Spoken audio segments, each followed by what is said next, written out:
All right. So, as I mentioned, we will be in 2 Kings chapter 3. If you want to go ahead and turn over there. We have been discussing the transition of Elijah to heaven, or to be with wherever God took him.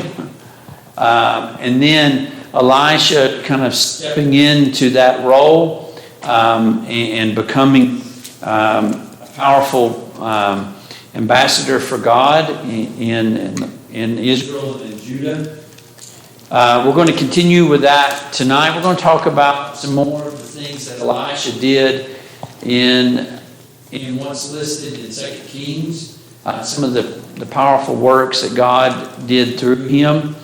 If we have time, we're going to move, eventually we will, into two men who have very similar names. Actually, in some spellings they're exactly the same, but Joram or Jehoram, in one king in Israel and the other one is in Judah. They reign at the same time. Again, we're going to try to parse this out so it's understandable to all of us. But we're going to run into some similar names, and it can get kind of confusing in our head. And it becomes even more confusing when the Bible really doesn't parse out a lot of information for us. And so, but we'll do the best we can as we move forward. But as I mentioned, we're in 2 Kings, and we're looking at this transition to Elisha kind of being at the forefront of speakership of God in the book of 2 Kings. And so we've looked at that again. 2 Kings chapter 2, we discussed this event where Elijah is taken up into the heavens in this whirlwind that looks like, whirlwind chariot deal where he goes up. And it's at that moment that you really see Elisha step forward. Now, as we mentioned last week, something kind of interesting at the end here. What is it that Elisha asked of Elijah? Do you remember that request he made? What does he ask for? A double portion of his spirit. Yeah, and so we discussed last week, that could mean some different things. I'm not hard-lined in one particular interpretation. I maybe have an opinion about it, but it's hard to know exactly, at least for me, to pinpoint what he meant by that, whether that is the Holy Spirit working through him, or whether it was a personal characteristic of bravery or courage. But whatever it is, it's a big request because Elijah says that, doesn't he? He says, what you ask of me is a hard thing. But it is interesting that we have a lot written about Elisha, and some of the things he did they're just kind of awe-inspiring. I mean, it's kind of an amazing thing. And so we're going to continue with that. One of the things we talked about last week, in kind of bringing that whole series of events of Elijah traveling and Elijah traveling, Elisha following him, is after him ascending to heaven, Elisha goes back across the water in almost the same way that Elijah did when he separated the waters. And to me, it's kind of like a bookend that kind of closes that segment of events up. And so we looked at that last week there in chapter 2. We also noted the event that happened with these young men, these irreverent boys, who were acting in a very irreverent behavior, and how they were cursed by the word of Elisha. Okay, and so that moves us into chapter 3, and that's where I want to pick up this evening. So if you go to, we're going to come back and cover 1 through 3 in detail, but I just want to read it just to kind of get us where we are. When we come back to talk about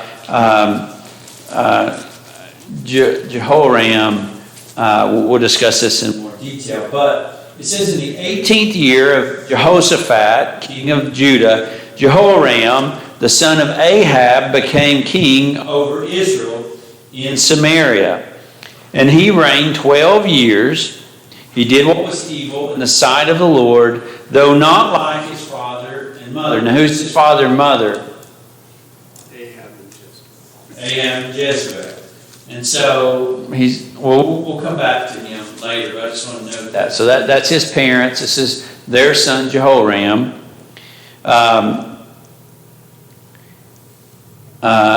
He did, it says he put away the pillar of Baal that his father had made. Nevertheless, he clung to the sin of Jeroboam, the son of Nebat, which made Israel to sin. He did not depart from it. And so that's just kind of the atmosphere going on in Israel at the time.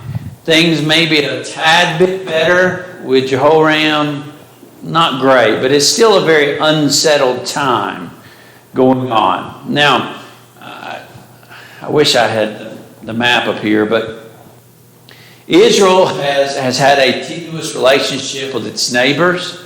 It's often fought with Syria and some of the other countries around it.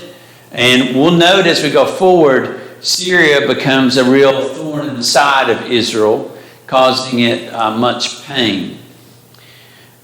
And so you go on to verse 4, you've got another country, Moab. Now it says Mesha, king of Moab, was a sheep breeder, and he had to deliver to the king of Israel 100,000 lambs and the wool of 100,000 rams. Okay, that's what he was doing during the time of Ahab. But verse 5 tells us that when Ahab died, what did the king of Moab do? He rebelled, right? As long as Ahab was king, he kind of stayed in line with what the king, what Ahab wanted him to do. But as soon as Ahab was out of the picture, he said, I'm not going to do that anymore. And so he rebels against Israel. And so what's the king's reaction, the king of Israel's reaction? What does Jehoram do? Verse 6 tells us that he marched out of Samaria at that time and mustered all Israel. And he went and sent word to Jehoshaphat, king of Judah, the king of Moab has rebelled against me. Will you go with me to battle against Moab? Sound very familiar? Sound like another series of events that we read about with Ahab and Jehoshaphat, and it got him into trouble. Well, here it happens again. Jehoshaphat agrees to do this. And we'll get more into the detail of this later, but I just want to set the picture. So they decide to go to war, and they go through Edom. Okay, and so they not only does he get Jehoshaphat and Judah to go along with it, he also gets Edom involved in this event, and they decide to go to war against Moab.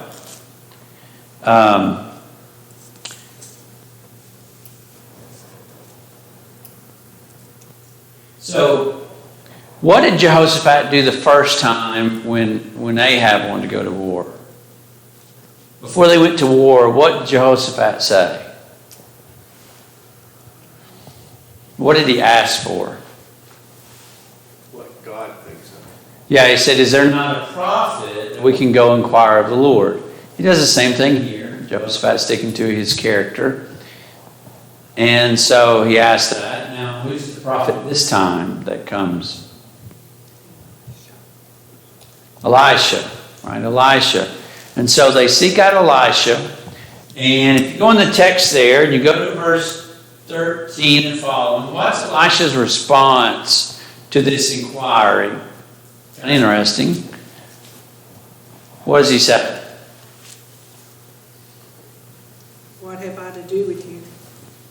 Why are you coming to me?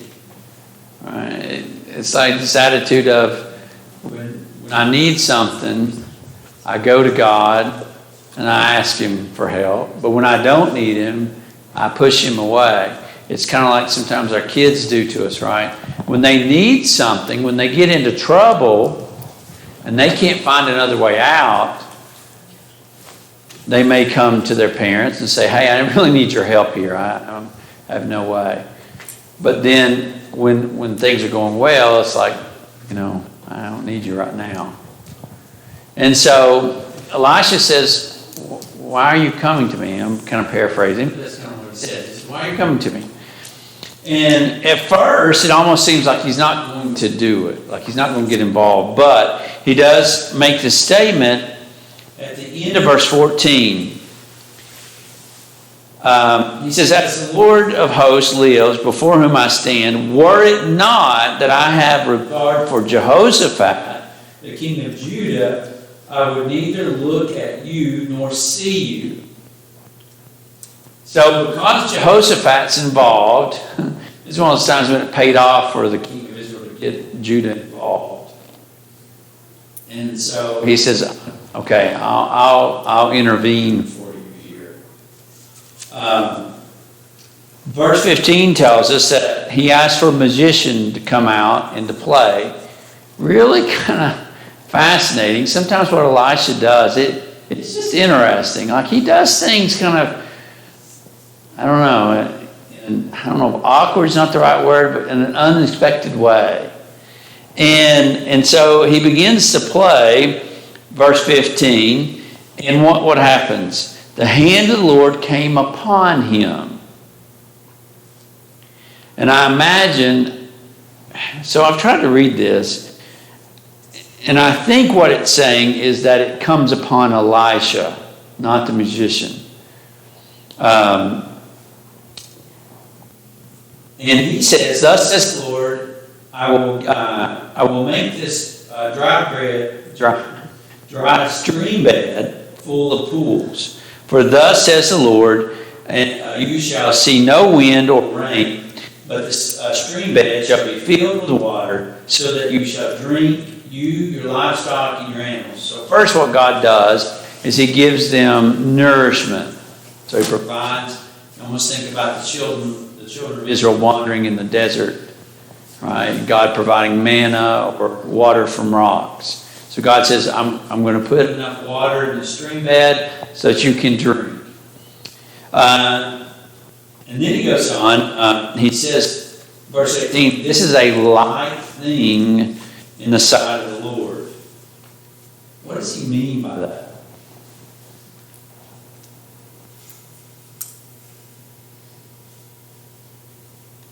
Okay, this is when I ask, give you a little bit of feedback. Well, I mean, he's God. Putting a little water in a stream bed is not really earth-shattering to, the God of the universe. Would we be amazed to see water do that? Well, yeah, we would. But We would, God, right? It's just, this is what I do. I almost think about, we've been studying John chapter 1 in our Thursday morning class. And when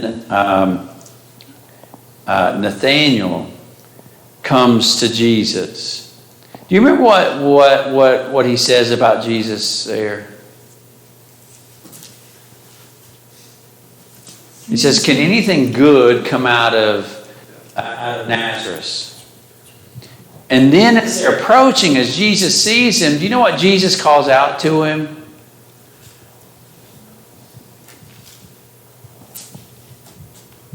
All right, if you're in my Thursday morning class, y'all are in trouble. He says, there's somebody that has no guile and Yeah, a truly a trustworthy man who there is no guile or dishonesty in. In other words, what he's saying is, he says, he just tells the truth. He's a straight talker, if you will.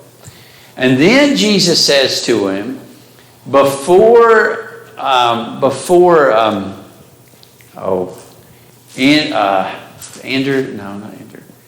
Philip spoke to you, I saw you under the tree. And Nathaniel is like taken back by it. It's like, whoa.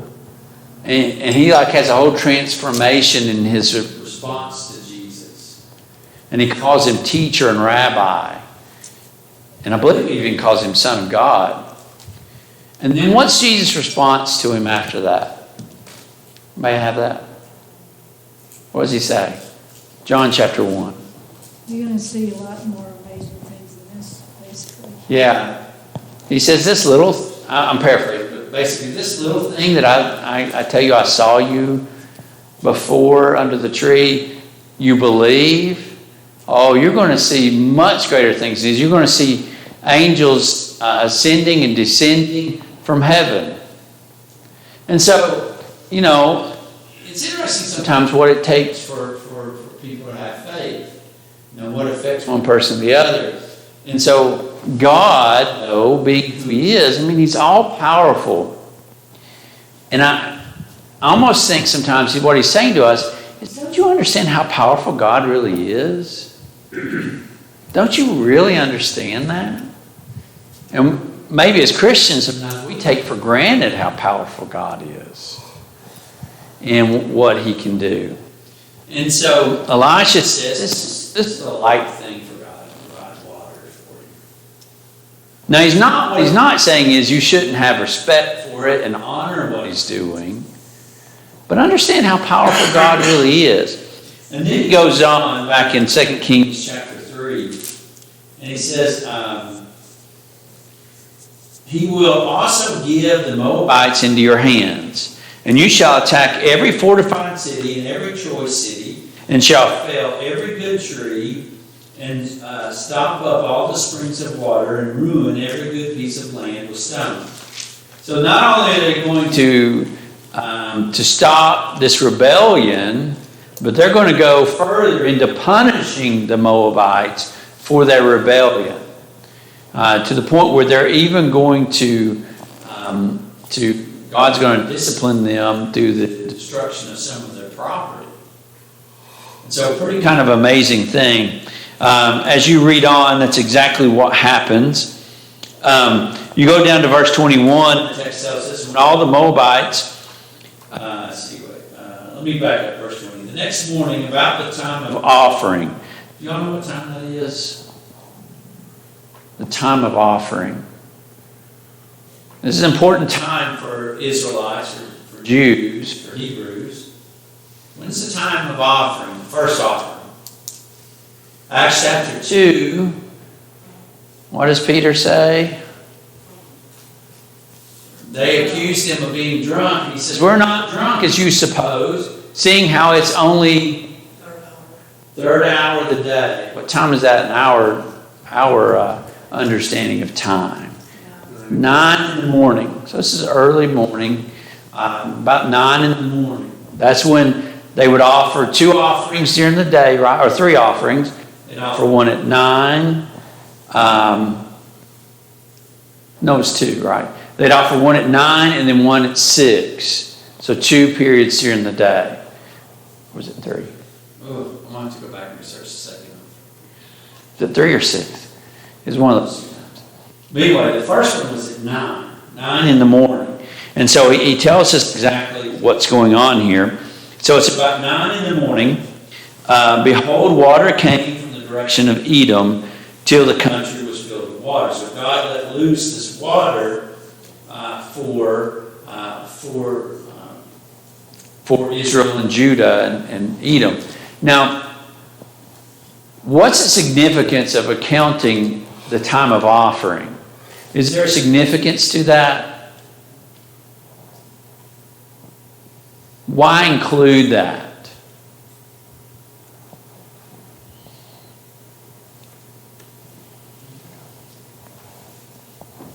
I won't get on you. Any opinions? Well, I mean, isn't there a connection with offering to God and then receiving from God? Right? Is he trying to make that connection? This is the normal time of offering. This is when you would offer to God. Well, at the same time, what's God doing?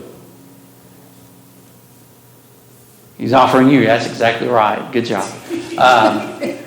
And so there's that connection there between those two things. And so the water comes. This also is a confirmation, isn't it? What's it a confirmation of to the people?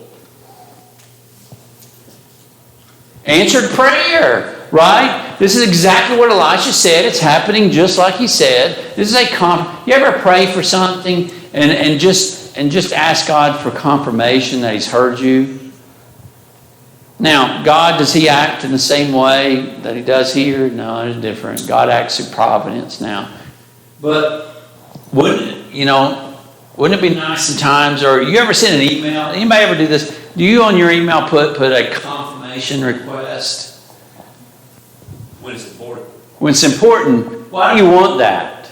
to make sure they receive it. You ever send a text message? Does your phone do this where it says delivered?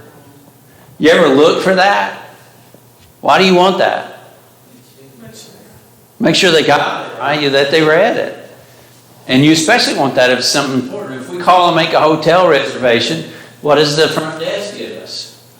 Confirmation number. Confirmation. I'm making up words. Confirmation number. And so God confirms that He's heard them. So, verse 21, when the Moabites heard that the kings had come up to fight against them. So they finally get news that now Israel has responded to their rebellion. And so they all put on their armor from the youngest to the oldest. So they go up. They draw up at the border of Moab and Edom. And when they rose early in the morning and the sun shone on the water, the Moabites saw the water. And this is interesting. So what did God just do? He brought the water. God's got a dual purpose for that water, doesn't he? So he's brought the water in. The Moabites come up and they see it. What do they see? What? Yeah. Whose blood do they start thinking it is? Who's read ahead? What do they think it is? They think that Israel and Judah and Edom have all fought one another, and it's been so bloody, the blood's come down like water. And they're like, well, this is going to be easy today. You know, we're going to win this one. They can kill themselves. You know, and what's interesting is, isn't God just done some similar things to this just recently in delivering the people? Where he used enemies to fight against one another. And on one occasion, God says, I want you to know that the battle's not yours, it's mine. And I'm going to show you. And so he has the two enemies fight against one another. They defeat each other. And all the people of Judah have to do is come in and take the spoils. Fascinating, isn't it? Well, here you got the Moabites come up. Somehow that water, I don't know how that sun reflection, but somehow that sun reflecting off of it made it look like blood. And so they're like, yes, we're going to win this. And they say in verse 23, this is blood. The kings have surely fought together, struck one another down. Now the end Moab to the spoil. You hear that cheer, and they're all racing across with glee. You ever think you won something, or you have an advantage somewhere, and you find out it's not what you thought it was? All right. You mean like the promises I got from Publishers Clearinghouse? Yeah. You're a winner! Next week. All we need to do is subscribe to all these magazines and enter your name, and we're sure you're going to be a winner. Right? And so that's deflating. You ever get the false check in the mail? For $5. Yeah. Loan companies will send you that check. I mean, you know how checks look differently? Like when you're getting a reimbursement check from work, and checks have that like green or blue kind of background to them. loan companies got pretty smart, haven't they? They'll send you that, and it looks just like it. But then you got to read that little fine print. Not a real check. Or payable to the, Or you put it in your bank and then they get your information. Yeah, they got little tricks, right? So they think, we won 24. But when they came to the camp of Israel, the Israelites rose and struck the Moabites till they fled before them. And they went forward, striking the Moabites as they went. Who struck them? The Israelites struck down the Moabites. And they overthrew them, and they overthrew the cities, and on every good piece of land, every man threw a stone until it was covered. Interesting detail, isn't it? Whew.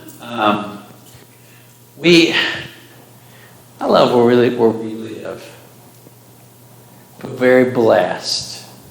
But I will tell you, in trying to plant or cultivate our property, it's a very difficult process. Do you know why? Number one, our soil is not good. Number two, there are rocks all through. I'm convinced that there was a granite mine right there that they just covered up with a little bit of dirt, about that much dirt. If you go that far down, you start hitting that stone. Sort of like getting one of those checks, isn't it? And so, you rocks and soil and trying to cultivate for crops, not good. They don't work well together. Well, what do? They came through the cities and they began to throw those rocks on that land, and they fill it up and make it useless. You'd hate to be that Moabite coming out after everything's done, being like, "Oh, get the wheelbarrow, honey. We got a lot of rocks to pick up." So he says, on every good piece of land, every man threw a stone until it was covered. They stopped every spring of water and felled all the good trees. Trees, valuable resource, especially during this time. But even today, trees are valuable. And so they're able to go through, get all these trees. It says, till only stones were left at Ker Harseth, and the slingers surrounded and attacked it.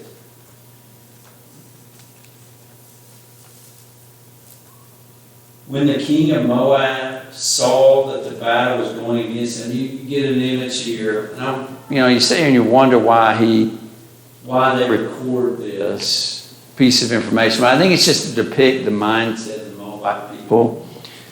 What does he do? It says he took with him 700 swordsmen to break through opposite the king of Edom, but they could not. So their last route of escape is cut off. Then he took his oldest son, who was to reign in his place. Now think about who that is. His oldest son. Now we've talked about it a little bit in here, but what does it mean to be the oldest son? You're the heir. You're the heir, right? Your oldest sons were prized, right? Very valuable to the family. Very important. I mean, this is the guy who was supposed to be king after his father's reign ended. What does he do with him? Very sad picture. He sacrifices him on the wall to his Moabite god. And we think about the people who serve Moloch. Remember them putting their children into the fire. Well, here you've got a father who grabs his oldest son. We don't know how old he is, but he sacrifices him to his God. Right? You think about maybe the atmosphere that must have been present on Mount Carmel when Elijah's up there with the prophets of Baal. And after they've been calling for a long period of time on their God, on Baal to come and answer their prayer. And you read that text, and what do you know? What's obvious about it is their actions become more kind of vehement, more desperate. They begin to cut themselves in some way to get their idol to answer them, which of course he doesn't. But desperate people can do horrific things. They have nowhere else to turn. And so sadly, he offers his son against the wall. Did it bring him deliverance? And there came great wrath against Israel, and they withdrew from him and returned to their own land. And so that kind of ended the activities of the day. Kind of a real sad ending there to those events, but pretty important for Israel's future. Able to fight back Moab and push them back, push back their rebellion. So Elisha goes from there, and he.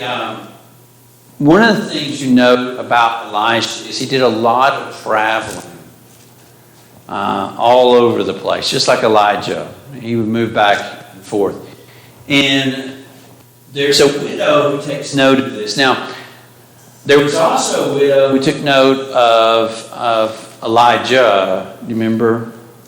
And what was it Elijah did for her? Very similar situation. You have a famine in the land. What was it? He asked for bread from her, and what's her response? What's that? Is it, I've got enough for me and my son. Our plan is to eat one last meal and die. This is all we have. And of course what happens is Elijah says, this isn't it. I want you to go bake me some bread. And you'll note that you'll have plenty enough flour. And that jar kept filling up. It never ran out until the famine ended. So he... by just his presence with her and what the great service she did for him, God blessed her home. Very similar situation here with the widow. Verse 1 tells us, now the wife of one of the sons of the prophet cried to Elisha, your servant, my husband, is dead. So this is... this appears to be one of the prophets who trained under Elisha.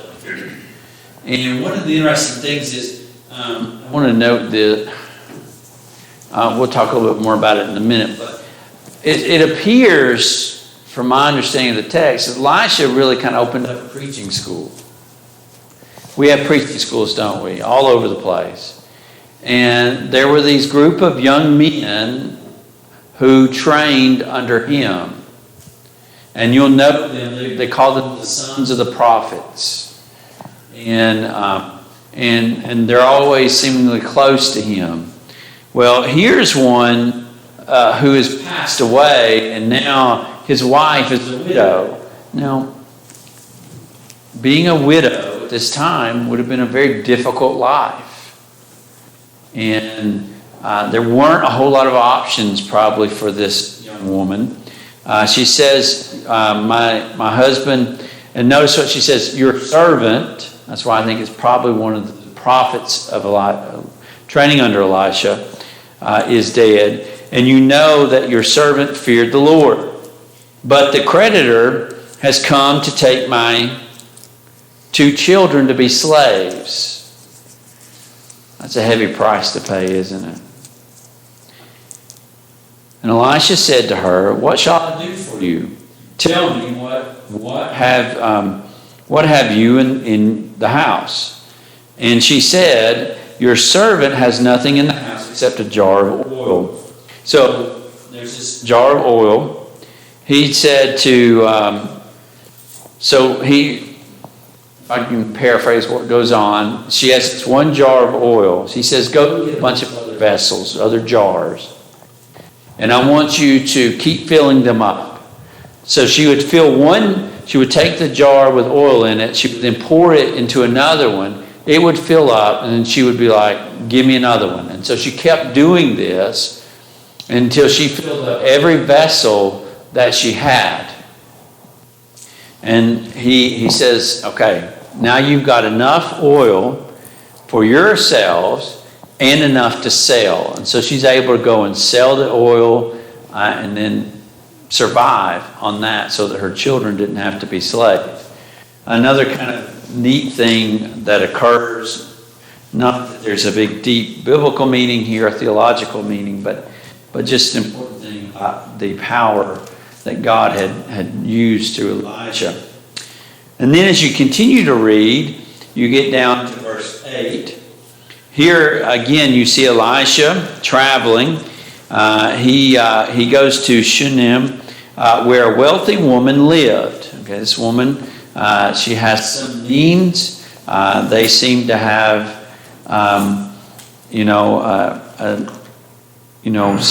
wealth.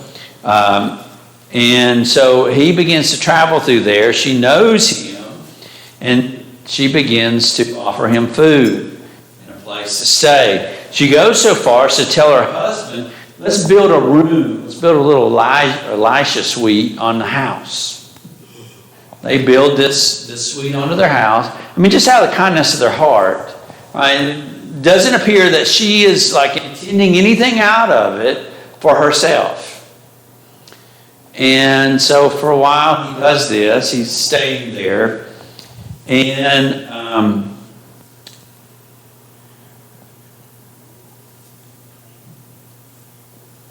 verse 11, one day he came there and he turned into the chamber and rested there. Verse 12, he said to Gehazi, his servant, call this Shunammite.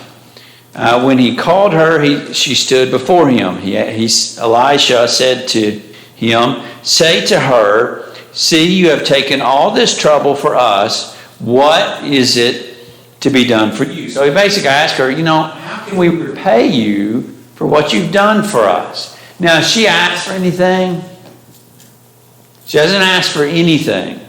But he sees what she's done. He wants to repay her.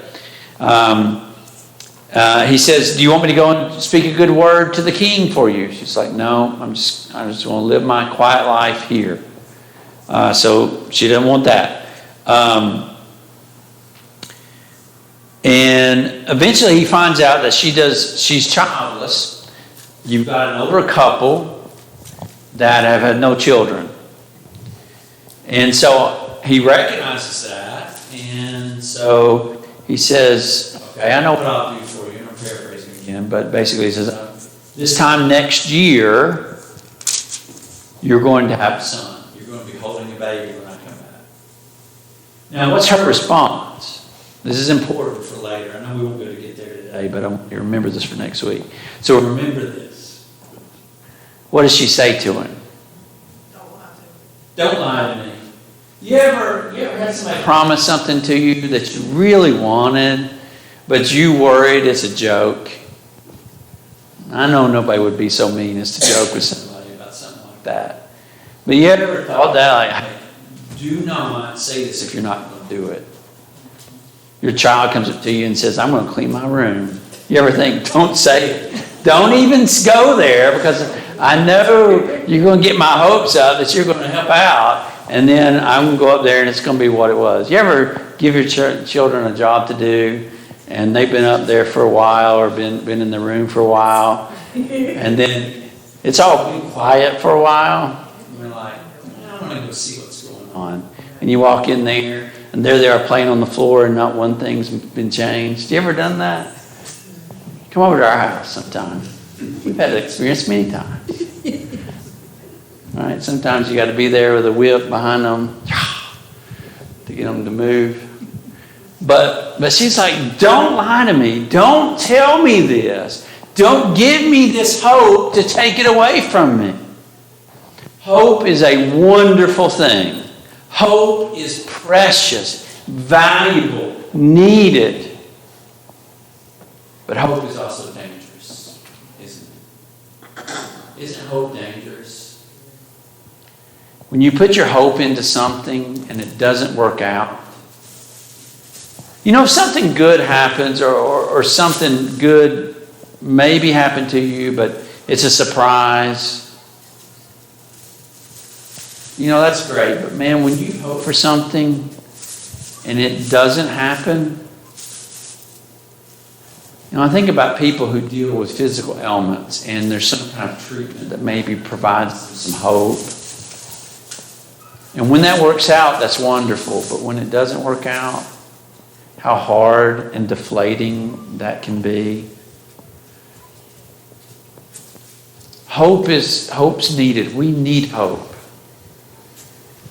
But hope is a dangerous thing sometimes, especially when we hope in the wrong things. And so I think that's what she's saying. She says, don't give me this if you can't do it. And he says, it's going to happen. Now, as we end this, to prepare us for next week, this is important, remember this. What does he find a year later? She has that child. So that's a good cliffhanger. What's the rest of the story? So we'll pick up next week with the rest of this and finish up with Elisha, and then we'll move back to the kings and looking at them. Thank you so much. We'll be dismissed and then have our devotional in just a few minutes. Thank you.